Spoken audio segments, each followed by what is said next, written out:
Rhinoplasty surgery कितना safe है, उसमें कॉम्प्लिकेशंस का रिस्क कितने % तक एसोसिएटेड है, रिजल्ट्स नेचुरल आते हैं क्या, अगर रिजल्ट्स अच्छे नहीं है तो can we change the results. Basically see rhinoplasty surgery में जो नोज का शेप है that is being change permanently, तो it is not something like botox और फिलर्स की तरह नहीं है कि 6 months 1.5 year के बाद वो चेंज करना रहता है। So what you are going to get, it is going to be with you for remaining of your life.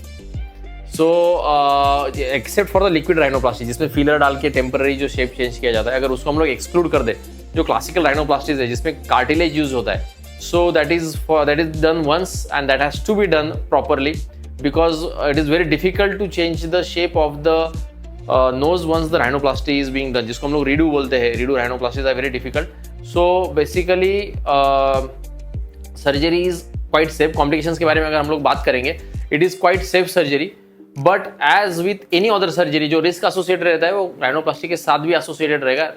Such as अगर सिंपल हम लोग लाइपोमा अपेंडिक्स करते हैं तो उसका जो एनेस्थेसिया रिलेटेड रिस्क है, सेम रिस्क यहाँ पे एसोसिएटेड रहता है, but the patient is generally physically fit, तो दिस गोज वेरी स्मूथली। जो मेन कॉम्प्लिकेशन है जो कि हो सकता है या फिर आपको कंसिडर करना चाहिए before going ahead is basically the shape of the knows जो आपको डिजायर्ड है और जो हम डिलीवर करने वाले हैं, अगर वो दोनों मैच हो रहे हैं कि नहीं, ये बहुत ज़रूरी चीज़ होता है।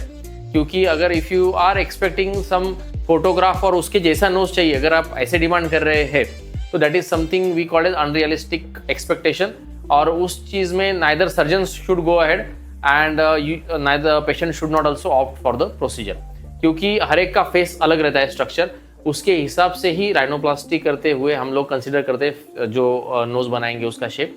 Second thing, rhinoplasty results they look very very natural.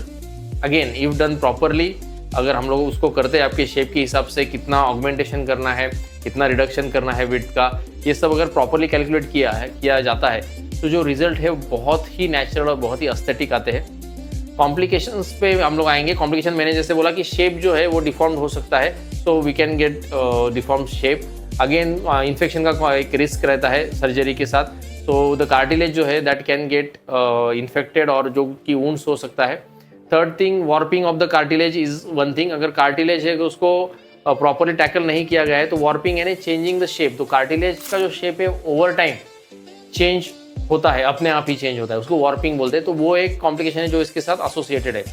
But considering all this complications, अगर हमें पहले ही ये सब चीज़ें पता है तो we can take very good care to avoid this complications pre operatively, intra operatively और इवन पोस्ट ऑपरेटिव पीरियड में भी। और अगर हम लोग सब चीज़ ध्यान में रख के कोई प्रोसीजर अगर कर रहे हैं, so it is a very satisfying surgery, उसमें कोई ऐसा डरने वाली बात नहीं है। You can definitely go ahead and get your shape of the nose changed for your remaining of your life.